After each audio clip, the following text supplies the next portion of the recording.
since I was working a full-time job, that was my goal. I wanted to acquire as many customers as possible with the most amount of properties. That way I could replace my full-time income. Let's go forward to when you start running into the larger Sonics. It came to the point where I just absolutely dreaded doing them. In today's video, my buddy Chris is going to tell you how he underbid one of his first and biggest striping customers, where he lost on 11 Sonic restaurants. And if you stay until the end, I'm going to share with you guys one of my strategies that I've implemented in my own business that prevents this from happening. So Chris and I were talking this morning, we were texting back and forth, and he was telling me about these jobs that he got, and it was a huge score. And so if you guys don't know Chris has a line striping business. He's also got a YouTube channel. He also has put together one of the best striping courses that is out there. It's over 8 hours of on-site stuff, equipment walkthroughs, how to get customers, basically everything that he has learned, he's put into this training program. And with all of that being said, Chris has got some pretty amazing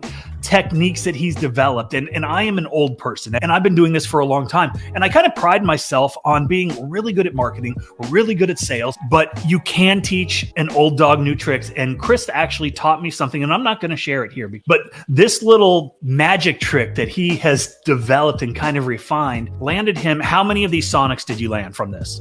We got 12 of them from this one. Okay, 12 Sonic restaurants, all of the striping. Do you do any pressure washing prior to, or is it just the striping? No, we just do the line striping for the Sonics, but we do the pressure washing for the Waffle Houses. Okay, so and how many Waffle Houses did you get?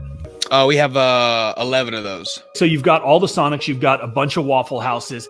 The funny thing is, and when Chris was telling me at first when he landed all these, this was a while back. It was when kind of at the beginning of his striping business. And like we talk about all the time, there is a very strategic way we go about pricing, right? When you've been in business for a lot longer, when you've got a ton of leads coming in, your pricing structure is a little bit different. However, when Chris landed these jobs, he was pretty new. So tell the story, because this is great. Right. Yeah, no, it is really good. And it was actually funny how it happened. Whenever I first started, I was working 2 jobs, actually. And so I didn't have time to go out and knock doors. I didn't have time to go reach out. I could cold call, and that was pretty much it. So what I did was I used a proven strategy of customer acquisition that we actually teach in the course of how to get in contact directly with property owners. And as a result of utilizing that strategy, I was able to acquire my first big customer. Since I was working a full-time job, that was my goal. I wanted to acquire as many customers as possible with the most amount of properties. That way I could replace my full-time income fast. So my objective was to get one customer that would have 10 properties, 15 properties, 11 properties. And then that way I could have that recurring income coming in. The Sonics were my first big franchise. And so I was super excited. He asked if I would give him a quote. And so I gave him a quote, and I looked at a couple of places, and the places that I looked at were small. I mean, they were Sonics, 10, 15 lines, no big deal. Right. Which added up to about $425. So long story short, after we kind of signed the deal and he gave me all the properties to do, I did all the small ones, but then I started running into a bunch of big ones. And the Sonics that we're doing. Let me interrupt you. So for the 450 for a small Sonic, how much time would you be on site, and like the material costs for a smaller Sonic? Give me a ballpark. We'll probably be on site for about an hour. Okay. Probably, for a smaller Sonic, we'll be on site for about an hour. I'll use about $60 in paint, if that. And then my labor cost will be $30, $35, $40. So we could probably get 3 or 4 done in a night. No big deal. Right. So 3 or 4 in a night at 450, minimal costs as far as your materials, labor, and so a highly profitable, quote based on the smaller Sonics. So let's go forward to when you start running into the larger Sonics. Right. Yeah. And it was crazy. Of course, the larger Sonics have full wraps. I mean, you have the lines, you have the hash markings, and then you have the fire lane that's all the way on the outside. And so when I actually started doing the larger Sonics, I was running into difficulties, because at that time, whenever I first acquired that customers, whenever I started off, but then we ended up exploding after that. I mean, we really did. We ended up exploding and growing. And then it came to the point where I just absolutely dreaded doing them, because every single Sonic that I did, I would lose money on. For the large ones with the full wraps and the fire lanes, it would cost $400 in paint.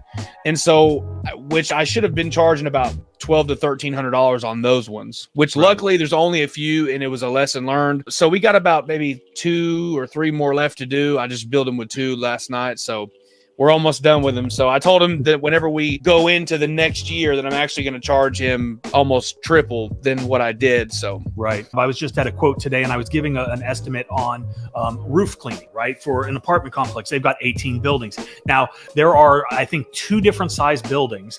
But when I give an estimate, I'm like, hey, it's going to be $800 per roof. And they're like, well, that building's bigger. And I was like, yeah, but it all evens out in the end, the price you're going to pay.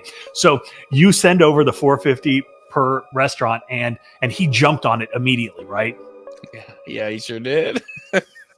So he knew that he was getting a good deal. Probably at the end of it all, it sounds like it probably wasn't a profitable endeavor, or was it more of a break even because you did have a bunch of the smaller ones where you actually did make money? I mean, it was a break even, but it was a learning experience, because when you're first getting started and you're not skilled at marketing, you're not skilled at customer acquisition. You know, I went from making $10 cooking chicken and working out in the woods for a land surveyor. So this was all still new to me. And so I was so desperate in the early beginning stages. But since then, we've learned, and we continue to grow today. Yeah, and we always say that the more leads that you have coming in, the higher your prices are going to be. The more sales that you're able to close, the higher your prices are going to be, because we're not going to work for cheap when we don't have to, when we've got customers that are willing to pay us more for the same service. And people, I hear all the time, they're like, well, it's people first, people over profits. And that is completely unacceptable when you're running a business. Again, pricing is pretty fluid. You know, we can all talk about, obviously you have to cover your costs, right? We are not in business to break even. We are not in business just to get by. We are in business to make money. That is why we get up. That is why we decide we're going to work for ourselves. Like right now, it's a little bit slower. It's almost Christmas. People are not focused on the exteriors of the home other than some Christmas lights and some things like that. So it slows down. And guess what happens when it slows down? My prices come down a little bit. I'm a little bit more flexible in what we're willing to do, because I want to keep my employees busy. I want to keep money coming in, and it might be a little less money, but it's still money. And that is important for a business, right? You got to have that cash flow. And so it's a lesson learned. And we've all had these lessons. If you've been in business long enough, you have underbid something. You've done a phenomenal job with your business. And I'm glad you were able to come on the channel and spend a little time with us and share one of your funny stories, because everybody can learn from that, right? But Chris, thank you so much for being on the channel. And if you guys have not checked it out, or maybe if you're interested in adding an additional service, this is a great niche service. Go check out How to Stripe. There is a link down in the comment section and the description. And this is a phenomenal program, over 8 hours long. So Chris, thank you so much for your knowledge and your time. And go check out his channel. There will be a link for that down there below too.